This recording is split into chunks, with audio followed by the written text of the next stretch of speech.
again. As I knew we would. Is it so hard to believe that we are connected by more than happenstance?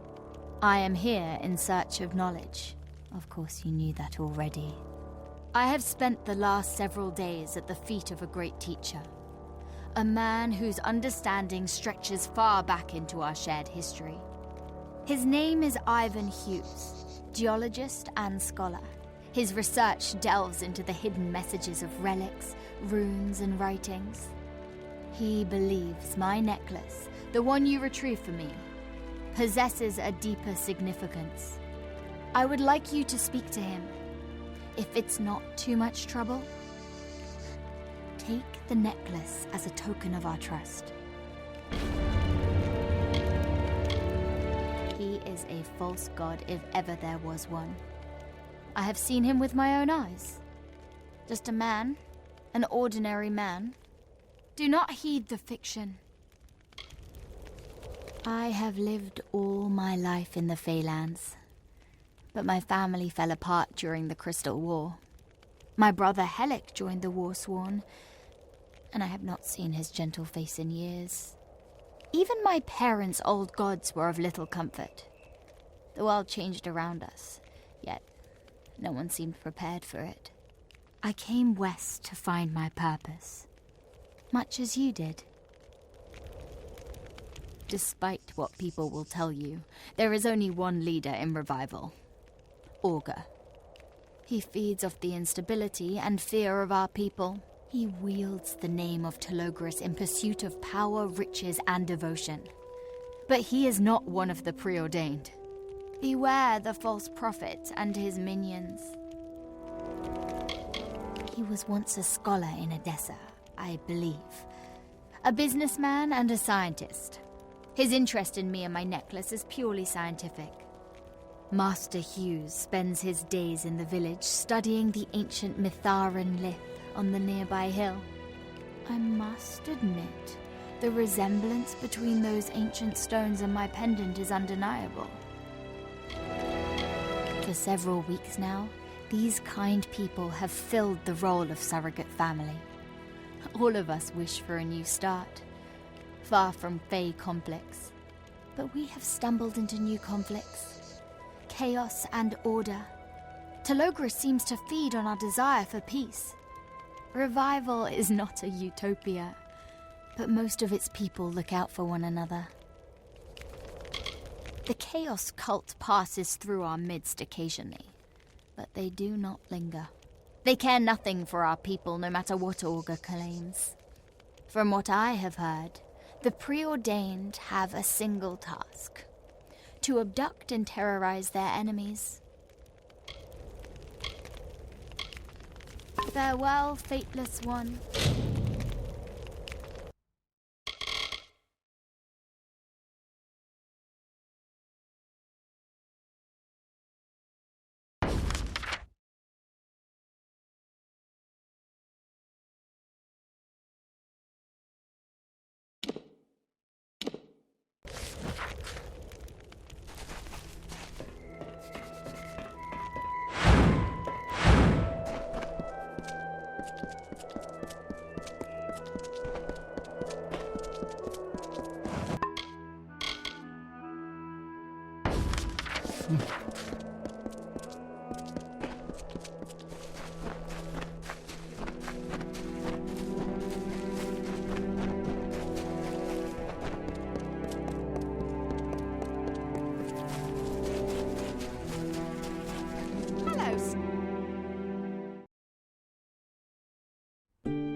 You interrupted me in the middle of a particularly difficult translation.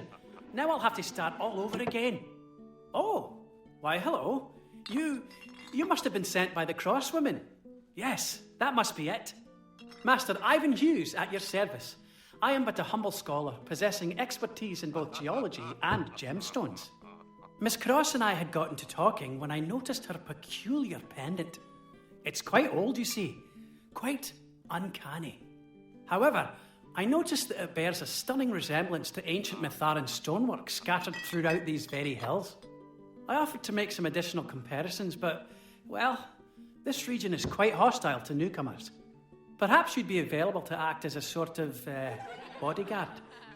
Only if you're willing, of course. And I'd only need security when I'm doing the translations. Most historians believe that Mitharans are responsible for the region's impressive liths, but I have my own theories. I propose these structures predate the Empire of Erethel and date back to the Deep Gloam itself. They were shaped and etched by the gods themselves. Oh, wonderful. Some of the liths are located in areas of questionable safety. I'm quite adept at travelling in Mithros, but to stay in one place too long is to invite tragedy. You'll be the perfect deterrent. Here is the first location. I'll meet you there once I've gathered my supplies and updated my notes. Bye then.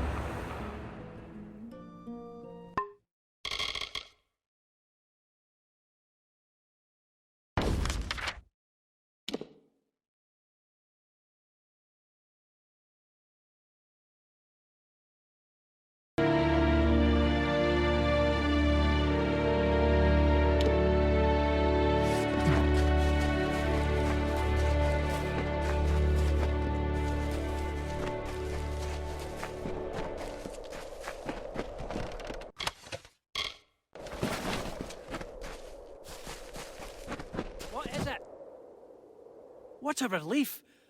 I worried you'd been eaten. It's easy for me to slip into the shadows and hide among the scrub, but you're another story. I've been puzzling over these inscriptions. This is the largest of the stones driven deep into the ground. It's seen many generations, many millennia. See how Miss Cross's pendant glows. Let me read it.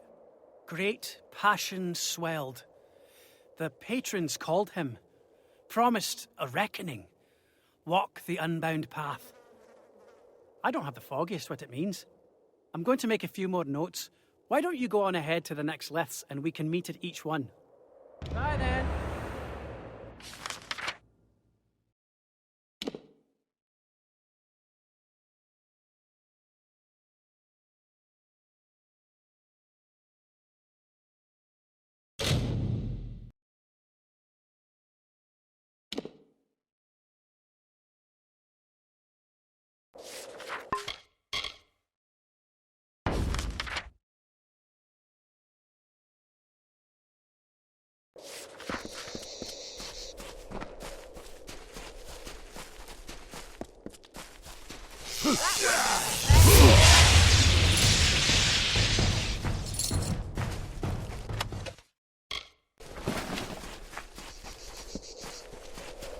There you are, just in time. Listen to this. The unbound path. All will yearn. Patrons immortal. Called to freedom. Fascinating. Goodbye then.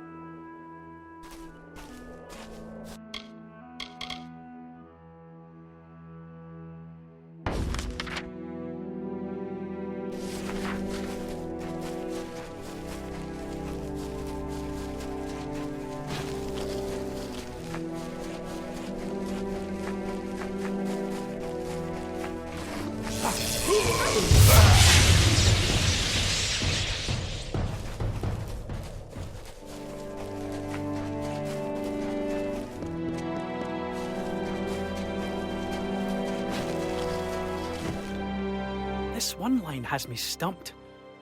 Reaching to the sky, or we strain, or we stretch. Patrons look down, together not alone. Reforge the world. Goodbye then.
Yes?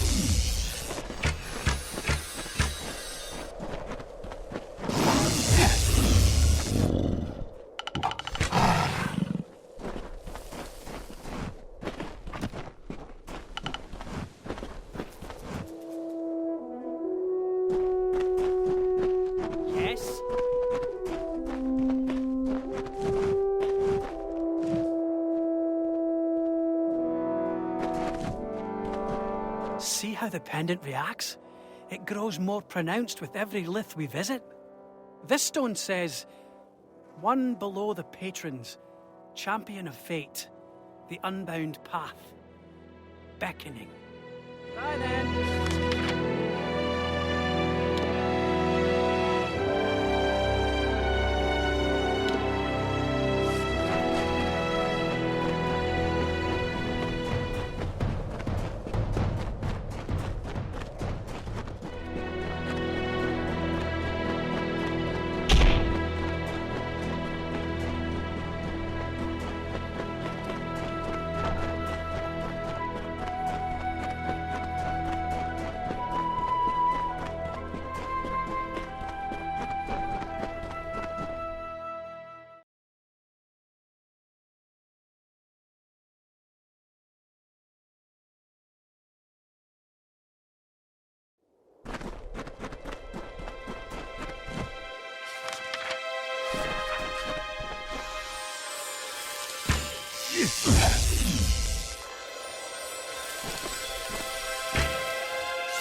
very close now, my friend.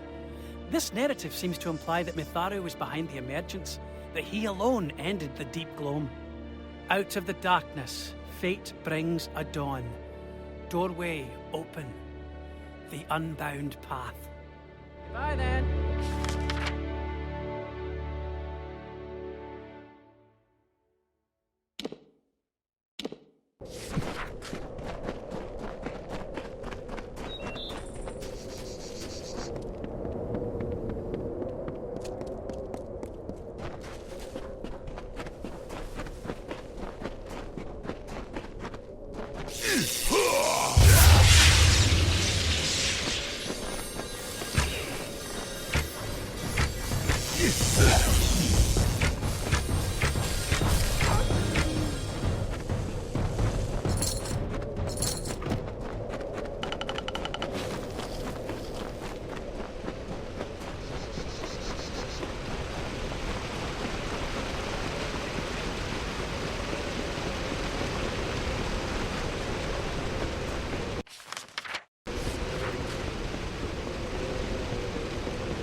Hi there.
This is it. The final lith. Hopefully it will provide some insight. We weave together. We emerge together. All mortal men. Called to the unbound path. That language, it's so clear. It must be the tapestry of fate. This suggests that the patron gods created the weave to bring Amalur out of chaos. But how do these stones in this story relate to Miss Cross's necklace? For that, I will need to do more research. You may return the item to Miss Cross. Tell her about the inscriptions, about this unbound path. I have more work to do, but I do hope we cross paths again. Bye then.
Welcome back.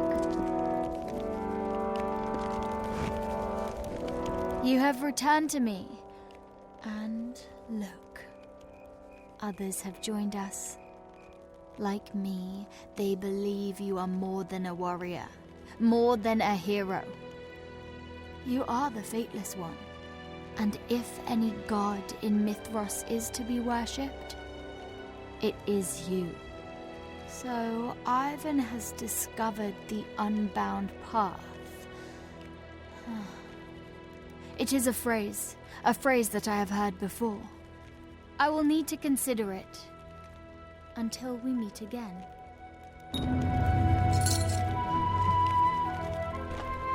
Beware the night barcast.